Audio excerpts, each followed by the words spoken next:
Miami, Miami, Miami, Miami, Miami, Miami, Miami, Miami, Miami, Miami. It feels like Miami.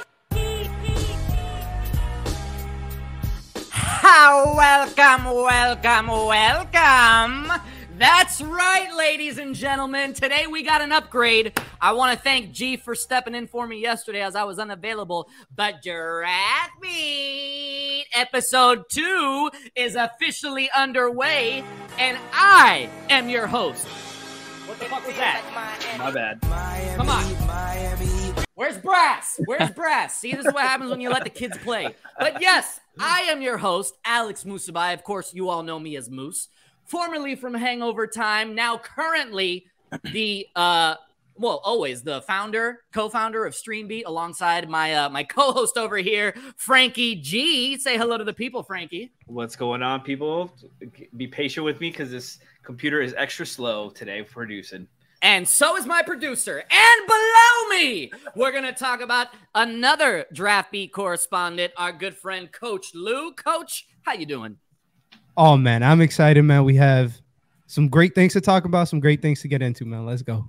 Yes, and we are very excited to welcome our illustrious guest, Tristan Tucker, the PR coordinator of the Chicago Sky and formerly the writer of USA Basketball. Real talk, Tristan, huge fan, been a long-time follower. I couldn't wait to get you on the pod. So thank you so much for joining us today. Thank you guys so much for having me. It's been awesome following you guys and your journeys, and it's been a dream of mine to be on this pod for a while, so really excited. Me too.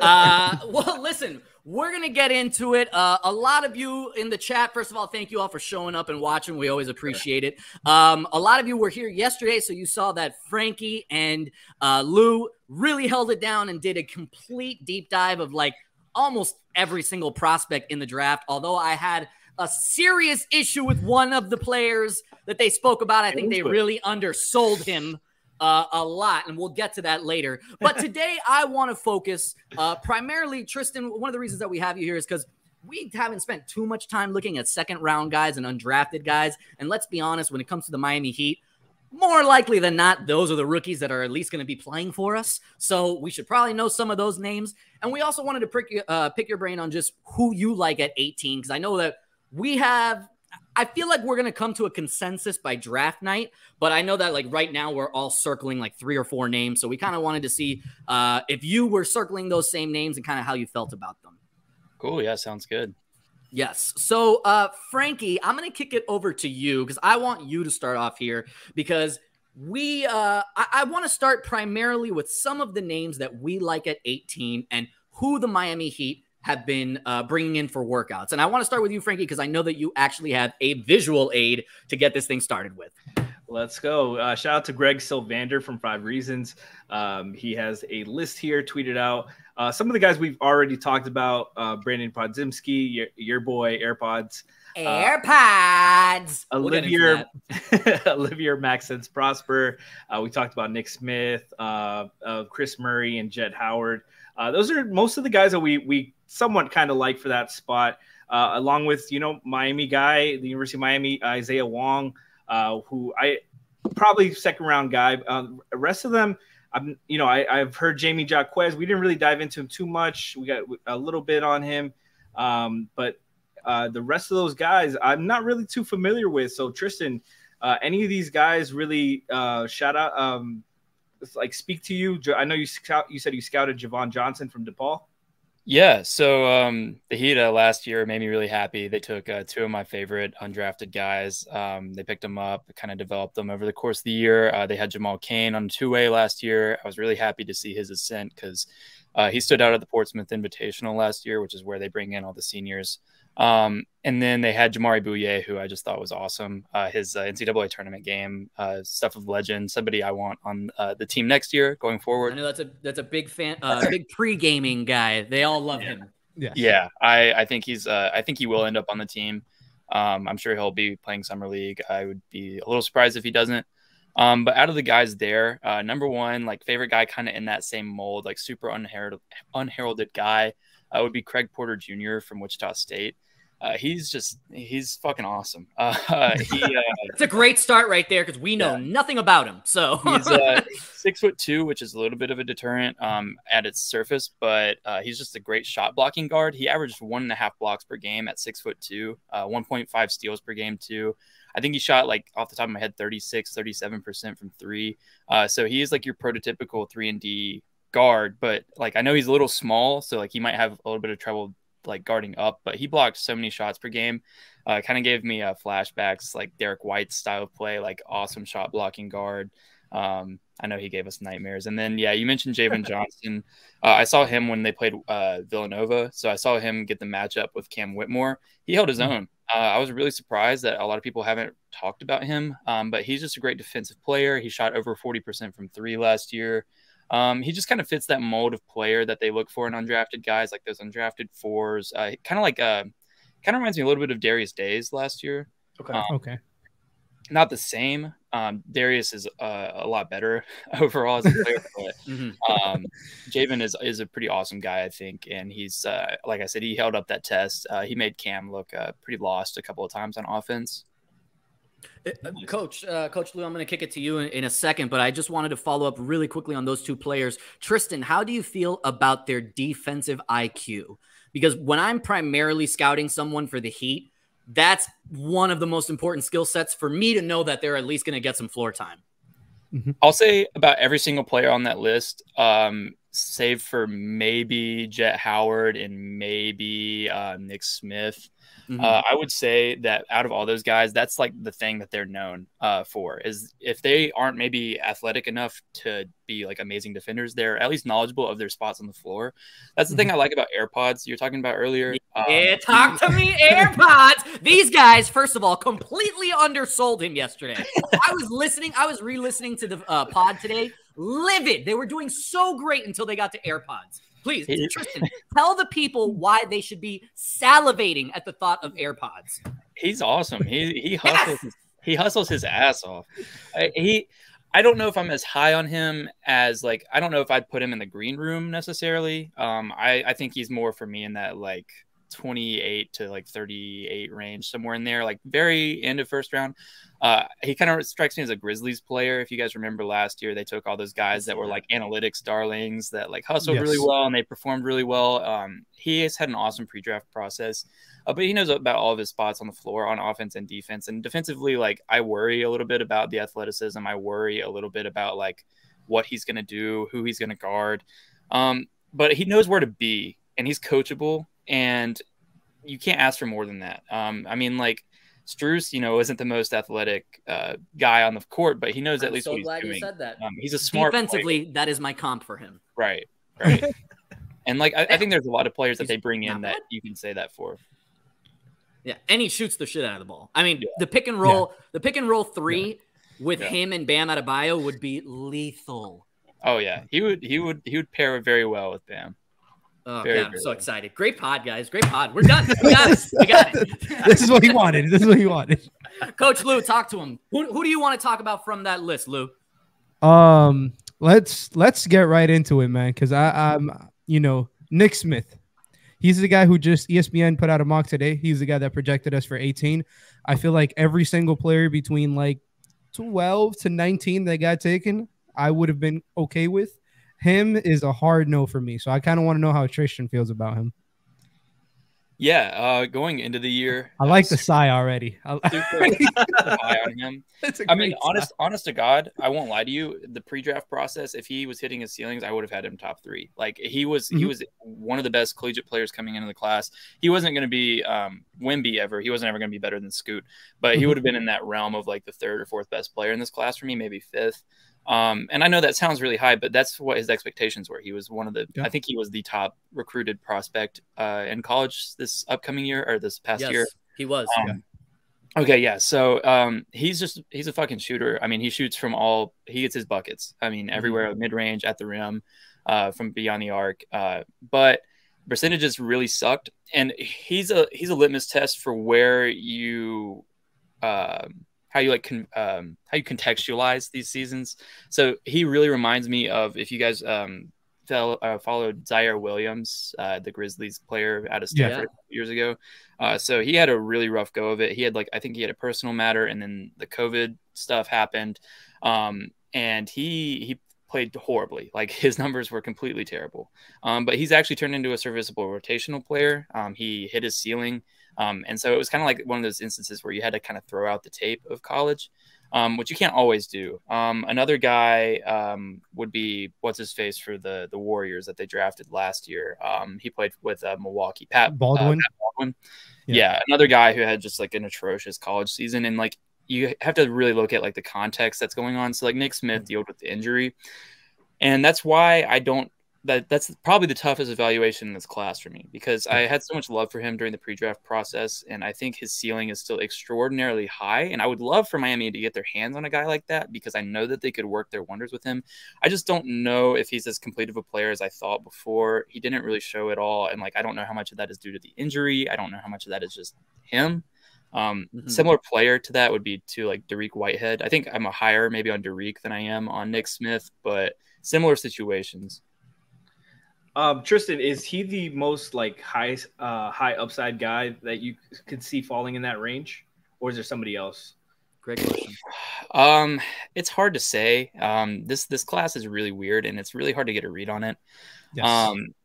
You know, a couple weeks ago, I would have been surprised. 3 weeks ago, I probably would have been surprised if you told me that Bilal Coulibaly is going to get top 10 looks, and now I could see him going as high as number 6 in Magic.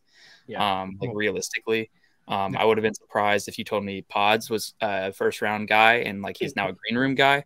So there's still a ton of movement, and I don't know. It's hard to say who's going to fall. I really, really, really, really like Jalen Hood-Schifino. I have since the beginning of the season. I think he's an awesome player. I'm a sucker for those tall point guards.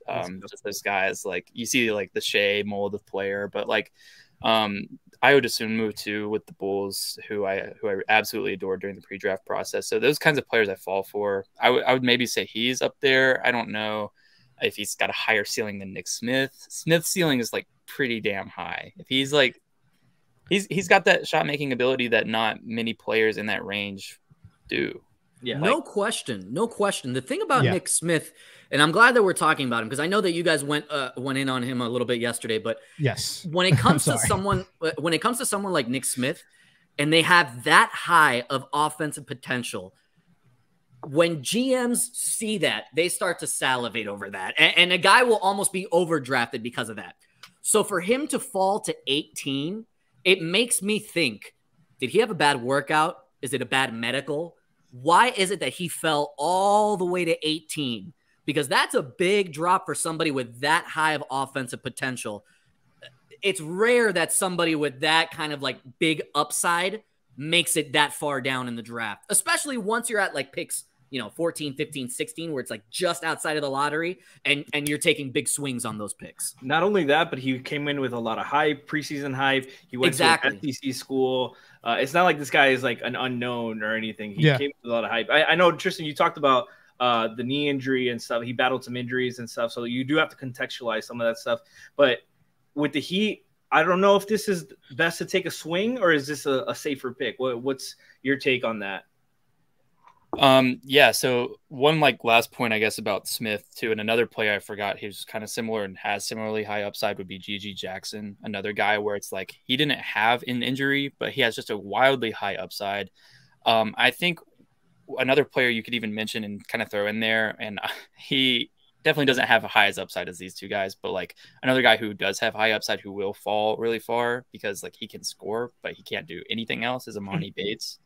That's actually a great name to talk about, because I will say I have a little bit of inside information on this one. I know somebody that is working with Amani Bates, and they in particular would love to end up with the Miami Heat. Like they have made it very, very clear that they would love to be in the Heat system and be developed by the Heat. Now, I'm sure every prospect reaches out to the Heat with the same thing.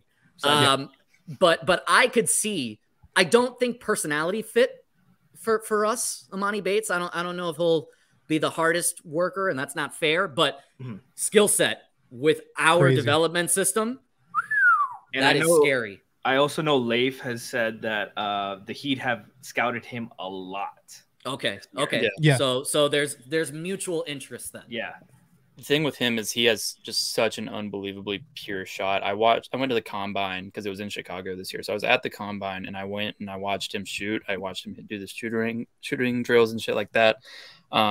His form is so smooth, but I think that with him, I think people get a little carried away with the name and the hype that was around him. And that's the same thing with Nick Smith, and a little bit to an extent, Gigi Jackson. I think if any of those three were going to put it together, my money would be on Gigi. And that's who I would bank on, like maybe being the best player out of that group because he had so many valid excuses for his rookie season. I think the personality thing is a little bit fair to question, but at the same time, he should have been going to his high school prom. He shouldn't be playing SEC basketball. You know what I mean? Yeah, that's a great point. But yeah, to answer your question earlier, Frankie, I think the Heat should target a guy that is safer. That's kind of where I've been trending. Okay. Who's we talked a little bit about a couple guys that are a little bit safer in that range. We're big fans of like Olivier Maxence Prosper. Yes, just sir. a guy that's a plug and play in the system. Defensively, he's going to play for sure. Is there any other guys that are in that range that you're like, this is a Heat guy? Yeah, I mean, I love Omax Prosper. He's Yes, awesome. sir. Let's go. He's Big draft beat guy. We're all huge fans of his game. He's like the guy that screams like Miami Heat player. And I would not, I tweeted this earlier, but I would not be shocked if he's the pick. I have a feeling on who they are going to take. If you want my like prediction or my guess, Yeah. Give it to us. Give it to us. But who I would rather take is somebody else entirely. So I'm not usually a fan of this archetype of player, or at least spending a premium pick, a top 20 pick usually on them. I appreciate it when a team does it. I understand the benefits of doing it. I'm just not a huge fan of spending on shooters that have really significant concerns on the defensive end. And I know where you're Jet going. Howard is who I think they're going to take. Yep. And I have the same reservations, by the way. He's an awesome shooter, and he's a great passer. He's an underrated passer, I think. He does really well in pick and roll situations. I think he would thrive with the Heat. I don't think he would be bad. I would like to put that out there. I don't think he'd be bad. I just think it would be maybe the least exciting type of player they could take, because they could also go with Bryce Sensabaugh. They could also go with Jordan Hawkins. I think out of those three, they're most likely to take Jet. That's just kind of the piece that I think that they would take. And like, it would help the team. They need 3-point shooting. They desperately need it. You can't look at the playoff run as like what they are necessarily, especially if you're like losing out on Struz if he leaves. You're going to need other guys that can step in and hit threes. He would do that. That's not the route I would go, though. The route I would go would be the more of the Omax Prosper guys. And like, my rationale for it is watching this team. They struggled so bad. They had nobody to step in for when Bam came out. I mean, they had no bigs, nobody behind him. I mean, I love Omer. I think his upside is high, but he was like a turnstile on defense. He was a foul machine. And he's working on those things for sure. And they're going to develop him, and he's going to be an option going forward. Don't get me wrong. And then we all know what's up with Cody Zeller, and then before that, the Dwayne Dedman experiment. But they've long searched for somebody to fit that role, and maybe it's Jovic down the line, maybe it's Omer. I really think that there are a few guys in here that they could target that could fit in, that could play small ball 5, or even just outright play the 5, that could come in behind him. My dream situation would be going in and getting Derek Lively. That won't happen. But really? Underrated guy that I really want them to get, and I don't think they will, but I would love for them to get, is Noah Clowney out of Alabama. Okay. That would be Can you tell us exactly why you like Noah Clowney? Because we've been going back and forth on him. In the chat. I see somebody in the comments mentioned Orlando. I forgot Orlando Robinson. He's a G. I like him, but it doesn't really fit exactly like what type of center I'm talking about, and that would be Clowney, who can extend onto the perimeter. He can defend pretty much anywhere. He's a great defender. He defended at the rim. He's 18 years old, or 19 maybe now. He shot like 36% from 3 or something like that, I think. I know he shot.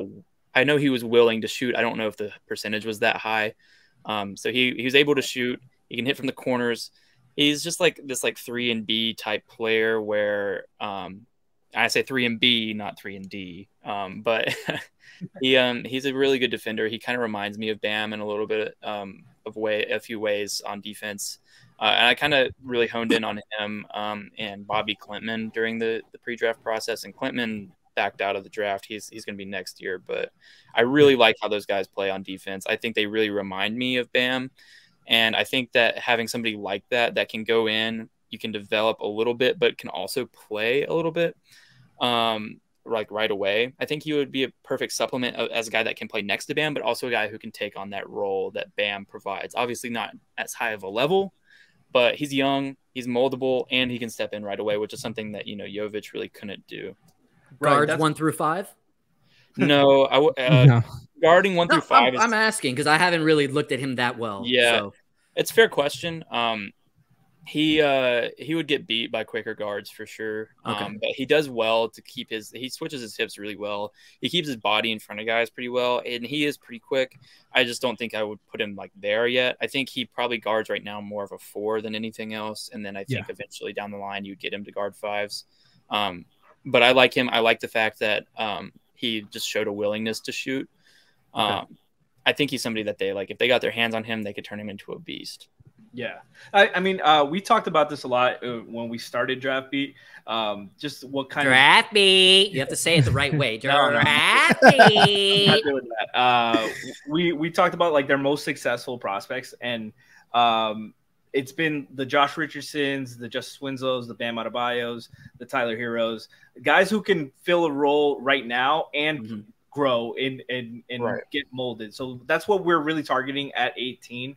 We've mentioned guys. I'm glad you brought up Bryce Sensabaugh because we're kind of mixed on that. Lou really is Lou's a big Sensabaugh fan. Loving the offense and the scoring. Lou, go ahead and go. No. I think when you pick at 18, it's a tricky situation, correct? Because it's not like you're picking a top 5, top 10.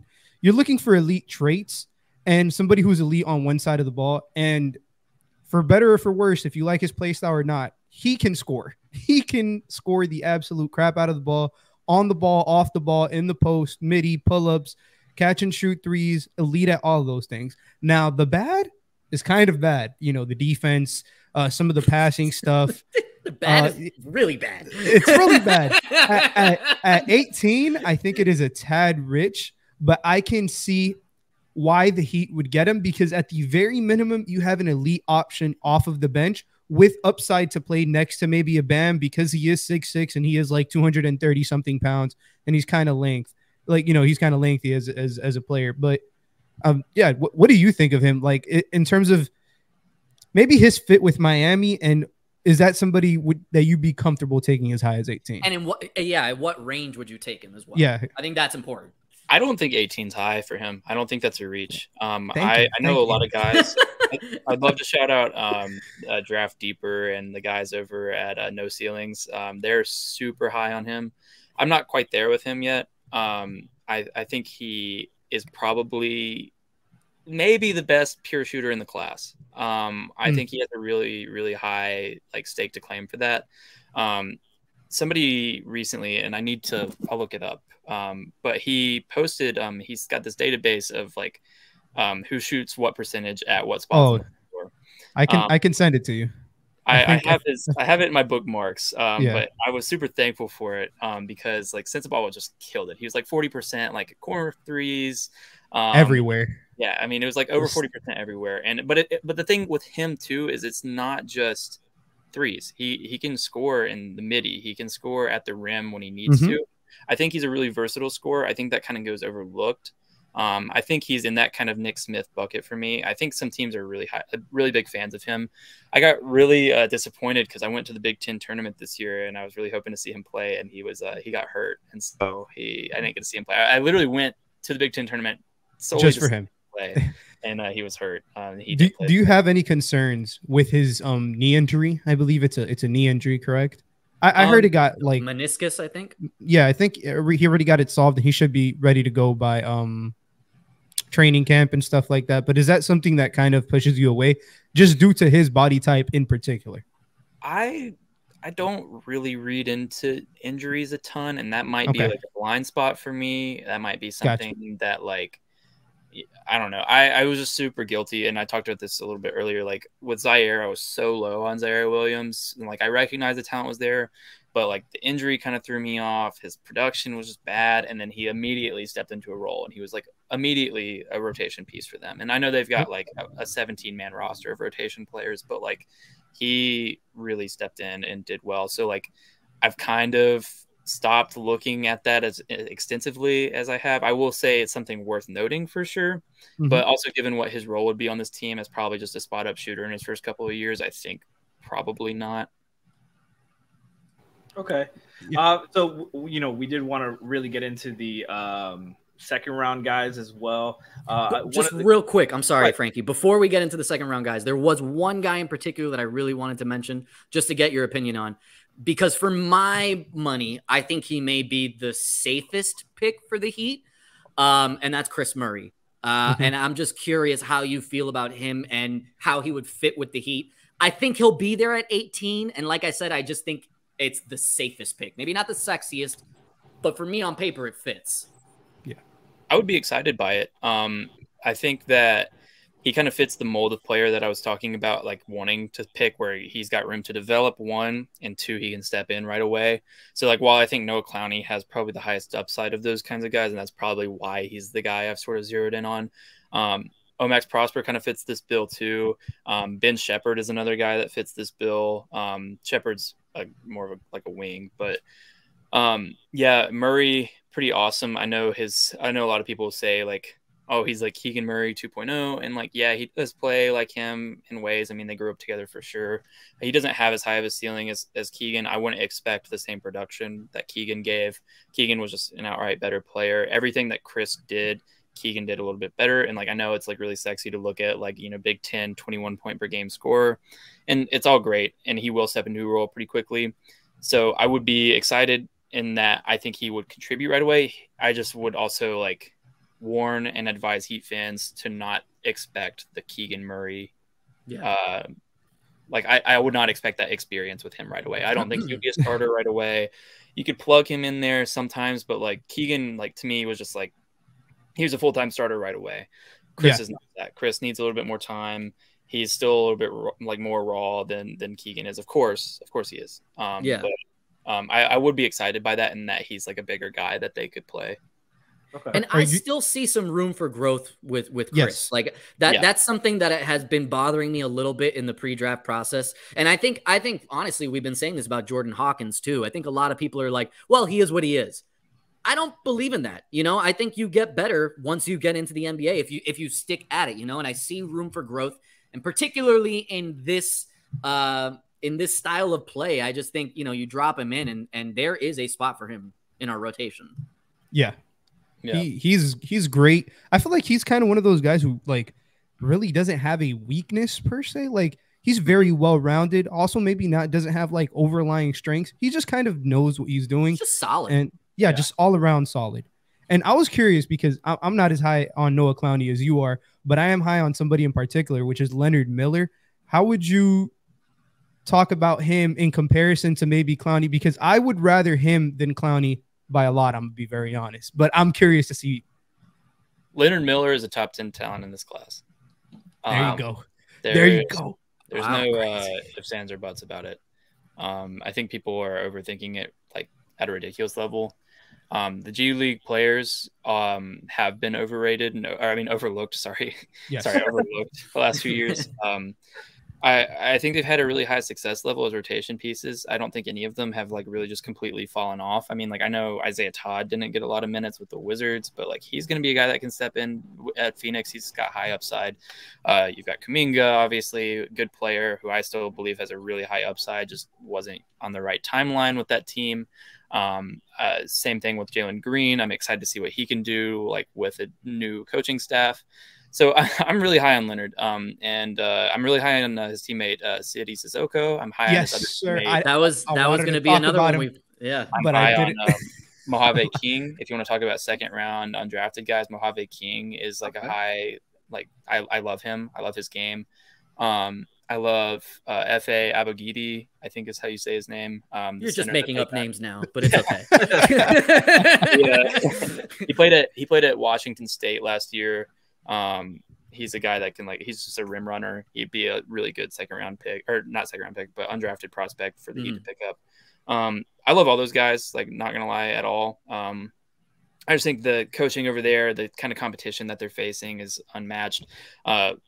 Leonard can do pretty much everything. And I don't understand with him. So many people were talking about him as a potential first round pick last year. Okay, well, he went lottery back, first round. Yeah. He got significantly better. Yeah, he got significantly better against more difficult, better talent. They're talking about him as a first round guy out of high school, out of prep academy. And now you're talking about this guy that went to the G League. He played extremely well, good defender, good all over the court. Am I crazy for saying he was probably the G League Ignite's best player from most of the season, if not all? I think Scoot was great, but I think he was phenomenal because I saw both guys, and he just felt like a little more consistent than Scoot did. And obviously, we're not drafting Scoot at 18. If we were, we'd be doing backflips. But again, he's very similar. I think he has. I love his upside, man. I really love his upside, but I don't know. Do you think he's more of a 4 or a 5? Because obviously this is in context with the Heat. Do you think he can play next to Bam? Because the jumper is kind of the biggest. That's what concern. scares me. That's what scares me. It's terrifying sometimes, but yeah, I think he's more of a 4 right now. But he's so good. He's so good everywhere. I'm not super concerned about the jumper. If I'm being honest, I think that he didn't show anything that was significantly broken to me mechanics wise. It wasn't this is fundamentally broken. This is beyond repair. If I trust any coaching staff to get him in the right shape, that would be my guy. The only reason I didn't mention Leonard Miller as my number 1 guy is because I think firmly he should be in lottery conversations. I think the Thunder would take him at 12 if he was there. I don't know if they'd take him over Koulibaly, but Leonard is a guy that I think is just super humble. He's a hard worker. And I love those guys that go through the pre-draft process. They listen to feedback, they go back, they get better, and then they're awesome. I've never seen in the NBA, and correct me if you notice anybody that has done this, but that has followed that path and has gone to the NBA and has just not improved. If you can show linear improvement before you're even in the league, why would I not want to take you? A guy that I hate didn't get to play in the league this year, but would have turned some heads is EJ Liddell out of Ohio State. Yes, he did that exact thing. He went to the combine. They're you need to be a better shooter. He went back and he shot 37% from 3. He got so much better. He was so much more impressive his second year. And I just love those kinds of guys. I love guys that are coachable, that are open, receptive. Leonard Miller would be awesome. And then, like I said, Sissoko would be really awesome too. He's one of the best players in the class. So can you talk a little bit about his game? Yeah. Sissoko? Yeah. I mean, the only thing I know about him is that he wrote the thong song, which was great. I love him as well. I just love both those guys. I think they're very humble people. I talked to both of them at the combine actually, and I didn't notice he was sitting next to me, but I went to go talk to Leonard, and all of a sudden a reporter named Sidi Sissoko came up and started asking him who his favorite teammate was. And I didn't realize who he was at first. And I turned to my right and there he is. That was really awesome moment. On court, just a maven defensively. He's you talk about those guys that fit Heat DNA on defense and know their spots. That's him. I think he might be I think he can guard pretty much everywhere. I wouldn't be feeling out of water, asking him to guard multiple positions. I don't know. I don't use 1 through 5 ever really for any players because I feel there's only 3 or 4 players that can defend 1 through 5. Totally fair. Yeah, and being one of them. There but you go. if he got tasked to guard somebody else, I wouldn't feel terrible about it. You know what I mean? He's somebody that you can put him out there and he can contribute immediately. Another G League elite guy that did that last year with the Bucks was Marjan Beauchamp. Oh I yeah. was really surprised they didn't give him more minutes last year, but he knew his spots well, played defense, and he was able to pass a little bit. And I just kind of like some of those similar aspects for Sissoko. I love Sissoko because one of his weaknesses was his temperament. He was very competitive, got chippy with other players. I was this is our guy. I literally told him that's a strength. What are we talking about here? I want that. I want that you want it. Yeah, there's definitely all his weaknesses that I saw were coachable things, like coachable Yes. developmental things. And Yes. that's what I like about him and Miller. Like Miller, I'm worried about the jump shot form, like the consistency of it. I love that his workday, his pro draft workday looks a lot better, a lot smoother, but he just wanted consistent, and he shot 79% from the line. So I'm like, he's got touch. He's clearly got touch. Yeah. There's something to work with. Exactly. And his middies great off of pull-ups. It's crazy how nice his midi looks off of pull-ups in comparison to his set shot from 3. Yeah, But yeah. I think it's just something he's more comfortable off the dribble than catch and shoot. Sometimes that's what it is, and they just got to work on that. But I love Leonard Miller. I love City Sissoko. I wish we had multiple picks, but I do want to get into some of the local guys. University of Miami, Isaiah Wong worked out with the Heat. We had that confirmed today with the U with Greg Savander. I try to keep a blind spot for the Miami guys because I know I'm super biased, and I even if I love them and they're good players like Bruce Brown. But they're all amazing. Let's just be honest. They're all the best players ever. I thought Shane Larkin was going to be an all-star, so no. Hey, Tristan, can you talk about Isaiah Wong a little bit from your perspective? Yeah, he's another one of those guys that has really shown like growth over the years. He didn't go. He did go through the draft process before, so he has gone through and he has improved. He was, I believe, he won ACC's Most Improved Player his sophomore year. He jumped he made some ridiculous scoring jump. So I've been super proud of him. I was one of the people who voted for him for Most Improved Player that year. That I think he won it. I need to go back and check, but he and Jordan Miller. He jumped up from 7.7 points per game to 17 his sophomore year. Yeah, absolutely absurd jump. Any player that can do that I'm gonna be a fan of. I like Jordan Miller too. I might like Jordan Miller maybe even almost more. I think the whole league does. Jordan Miller, I think, is right now at least projected to go higher than Wong. I think Wong is actually projected as undrafted, maybe. Late second undrafted is what I think they're in late more range. Yeah, I wouldn't be surprised either way. But I think they're both coachable guys. I think that's a big thing. I keep saying that, so I guess this is a really coachable draft. Like these guys are all really. But that's important for the Heat, though. So yeah, that's important. Yeah, I wouldn't be surprised if they brought him in. There have been a few Miami guys. I've wanted them to bring in. Word to Bruce Brown, wish he had made his. Oh man, him and Davon Reed. Oh my goodness, I wanted Davon Reed on the Heat. I still want Davon Reed. Yeah, I did too. They had him for a little bit. They had him 10 days. God. Yeah, unfortunate. But I think both of those guys are really strong candidates to be drafted in the second round. I think Jordan Miller might provide a little bit more. I think he might have a more defined role at the next level, which is why that's kind of where you get into the nitty gritty. You just find guys that are going to have defined roles. I think Jordan Miller you guys know better than me, but he's just crazy on defense. Yeah. Yes. He's great. And I think he would be a natural fit on this team. Truthfully, I think both of them would be natural fits on our bench. I see a spot for both of them. I think they fit our defense, our IQ, and all that. But one of the things that I really wanted to ask you was surprises in the NBA draft. They happen every single year. Somebody goes way higher than we expect, and somebody falls that we did not see coming. So for both of those, if you had to pick a guy that's going to go higher and a guy that's going to go lower than is being discussed right now. Yeah, I think there are a couple every year. There's a couple spots in the draft where everything flips on its head. So obviously the big contention point this year is 2 and 3. What's going to happen with that? I won't open the can of worms that is the number 3 pick. I think if the Hornets don't draft Scoot, they're stupid. That's my take on it. And no offense to anybody that works in the Hornet front office. I just I feel very passionately about Scoot and what he is and his fit with LaMelo. But speaking of, but anyways, so I think that is kind of a flipping point. I thought of number 4 is that kind of point too, and I thought that would change the entire trajectory of the lottery at one point. But I think with James Harden probably going to Ryan Spergaro in the chat said we need Scoot Henderson's stepdad to release a video of him with a gas mask on. The only problem is that they don't have a problem with weed anymore in the NBA, so he'll still go to. They need him snorting lines of culture. Brandon Miller killed a guy, and he's still going number 3 or 2. So. That's true. That's true. God damn it. But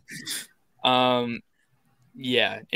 Anyways, number 4, I thought if Houston didn't if Houston was going to sign James Harden, I don't think they would take Amin Thompson, and that is like kind of a big flipping point for me, because if Amin didn't go 4, I could have seen him falling like pretty far, which would have been kind of shocking because he's one of the most athletic players I've ever scouted. Incredibly athletic. I think he is going 4 still. So I think the 6th pick is now that it's the 5th and the 6th picks are kind of like where a player is going to fall. That's like pretty shocking, because I think a team's going to trade up for Anthony Black. And so I could see Taylor Hendricks falling. I could see Jarris Walker falling. I've heard rumors recently that Cam Whitmore could fall. Yeah. I don't know what to make of that. I think all 3 of those guys are top 7 talents. I don't know if they all go in the top 7. Again, I mentioned Koulibaly earlier. I could see him going high. Alsar Thompson is a guy that I think like people sort of sleep on going high, like higher than like the like 7 to 10 range, which is where he's mocked currently. Because he just canceled his workout with the Pacers the other day, and I don't know what reasons he would have for doing that other than he got a promise at 6 by the Magic, which would make complete sense, because with that 6th pick they're going to go upside. 11th is where I think they're just going to straight up take like shooter guy, which will be Grady Dick. Yeah, Magic Dick. Right. Hashtag. Yeah. But yeah, in terms of like guys falling, that's like kind of where I'd start to look, is like that Alsar Thompson or the Amin brother or the Thompson brothers, Taylor Hendricks, who I love, I absolutely adore. Those would be those kinds of guys. And then in terms of surprises, I don't know if it's a surprise anymore, but Kobe Buffkin out of Michigan is a guy that like has been. That's Lou's guy. That's Lou's guy. Please tell me a percentage, 1 through 100%. Chance that he's going to be there at 18. No, 0. Moose, don't you fucking say that. He would have been a guy that, if you want to talk about another guy that I really like that's like him, if you want to talk about like a crazy out of left field prospect that I'd really like to take at 18. I love those safe guys that do a little bit of everything. We talked about Chris Murray, but another guy that does that from the guard spot is Marcus Sasser. Okay. And I'm higher on him than a lot of people are. I have a 1st round grade on him. I don't know that a lot of people do, but yeah, Buffkin is one of those guys. He is the poster child for like very good at everything, not that many holes in his game, if any. Like off the top of my head, like I don't have that many like fundamental weaknesses I could list out, if any. But he's just good at everything. He can shoot, he can pass, he can defend. Like he does everything, and that's why I think teams are starting to pick up on that. So like 3 weeks ago, I would have said like 70% chance he'd be there at 18. Now I would say it's probably closer to like 5. Oh my God. I mean, look, Jesus Christ. Lou, we've talked about it. Tristan, I think he's a top 10 guy. I really do. I have him ranked 5th on my board. I don't care how crazy. I mean, he's a safe player. You know, you kind of worry about maybe like what the upside is, because what like players of his archetype have succeeded very well at the next level. Correct. He kind of reminds me, which is scary, he kind of reminds me in some ways of like Johnny Davis's path. Davis was hampered though really badly by the injury. Yeah, Davis was a really safe pick, which is weird because of the season that he had. But he was like just a safe guy who did like a lot of things right. The thing with him is that he was so hurt for like so much of the season. His injury was so much worse than people let on. And that's why he sucked at the end of the college season. That's why he wasn't very good to begin his rookie NBA career. And he started really picking it up at the end of the year. I know like the percentages, the stats won't necessarily show, but he looked a lot more confident. So you all probably saw the clip of like the up and under that he had, like super like confident, super like vintage guy. So like in that way, Buffkin's a little bit scary.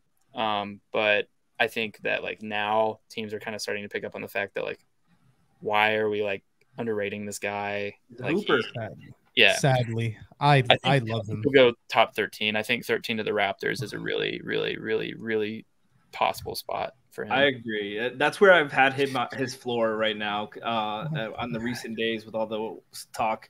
I think he has a promise because of how everything's going, and I'm sorry, Lou, but I don't think he's going to be there. It's not going to happen. Yeah. Look, man. And I still think he goes top 10. I really do. But let's see.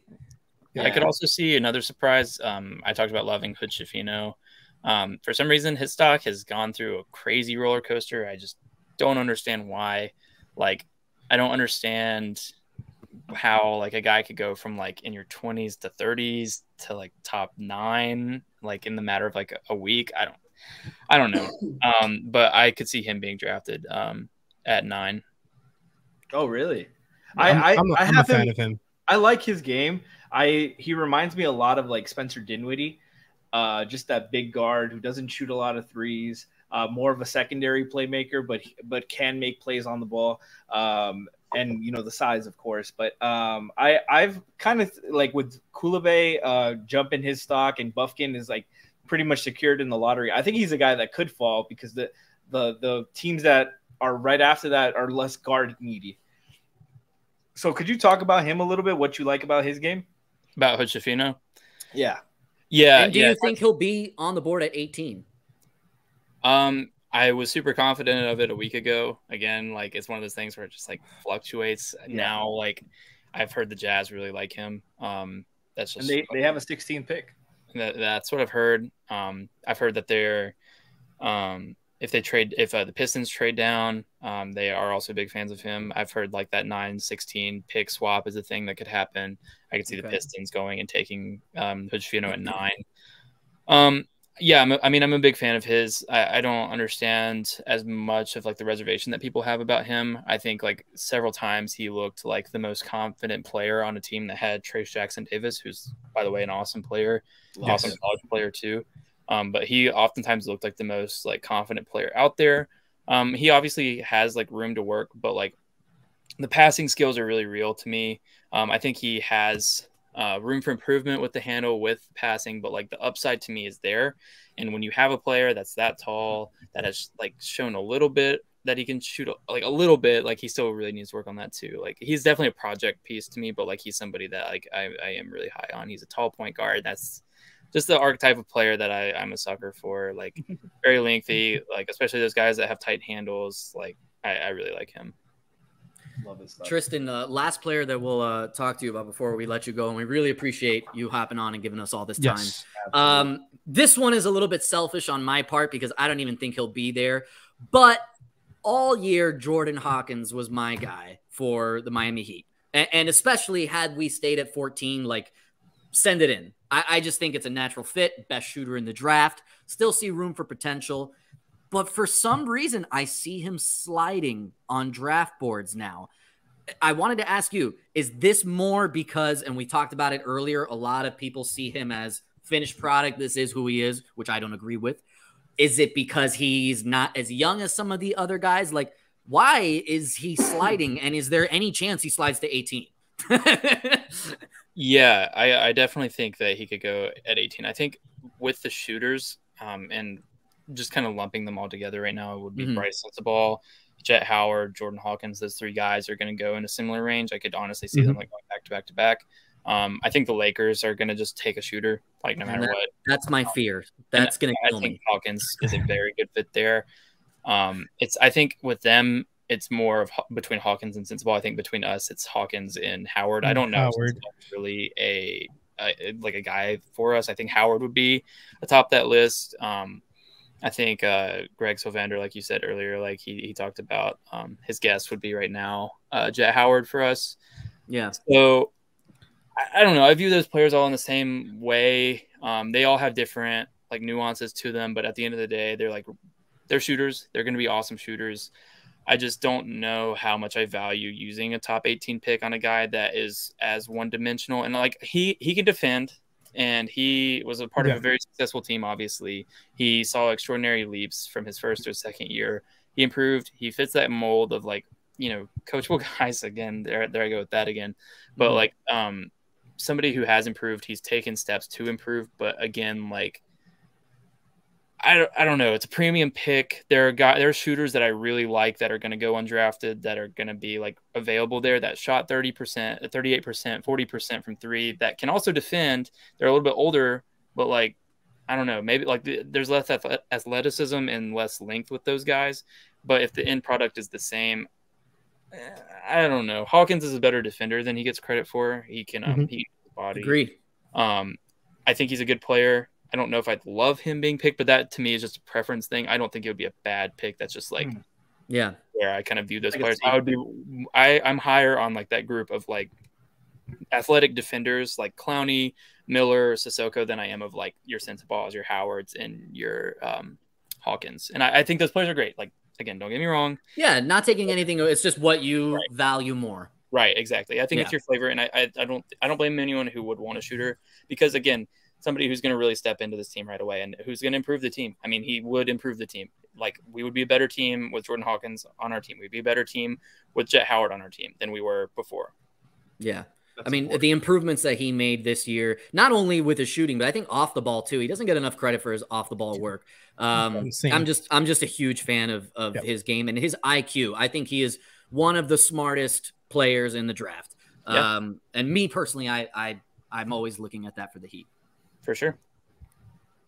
All right. So, Tristan, on the way out, where can people follow you? What are you working on next? Let's go ahead and give out the handle, please. Yeah, so you can follow me at Twitter at Tristan R. Tucker. I have a Substack that I link on there, but the Twitter is where I'm most active, so that's a really great place to follow me. Tomorrow I'll be posting my big board. A lot of my draft work is going like for those deep dives, those deep players. So I've got a database of about 400 plus prospects for this class alone, 400 some players. So I'll be ranking those guys, putting them into tiers, and putting that out tomorrow, so you guys can catch me on there. Excellent. We love that. We'll be sure to all retweet that and make sure you guys all follow Tristan. Can't thank him enough for hopping on here and making us feel a little bit better about the 18th pick and what our possibilities are. As also, I just want to say, I don't even know if I'm allowed to say this yet, but we will be doing a playback live stream type thing for the draft. So you all can watch the draft with us, hear our thoughts after every single pick. And we're going to have, more Heat Beat people jump in.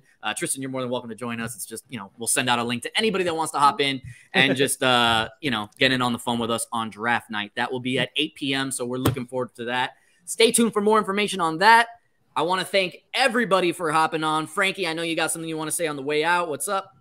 I just want to say, make sure you guys tune in because Heat Beat is very legendary for their draft reactions, their panic for the picks. Woj reporting to here selecting OG Anunoby. No, Bam Adebayo. I lied. Oh my! They took Bam. Yo, what are we doing? Twice? Who is this? Twice in one show? Are you kidding? What are he doing? Who is that? He just said that they're gonna draft OG. Oh no, we won't. Oh no, we don't. They're drafting Bam Adebayo. What is? What happened? I read it. You gotta be freaking kidding me. I'm concerned because somebody there sounds like me. And that was my fucking same reaction. Well, not really the same reaction. I really wanted OG or I wanted Kuzma. OG too. I mean, listen, it's everybody knows I was in on Tyler Hero from the pre-draft process. Like, that was my guy. But the amount of hate that I got from Heat Beat when Tyler Hero was drafted, like, literally, they were like, Alex, you better be fucking right. Hawks beat. Hawks beat. Listen, thank you guys so much for joining us for DraftBeat episode 2. We'll see you later this week for the actual draft and see what happens with pick number 18. Let's make some magic with that pick, boys.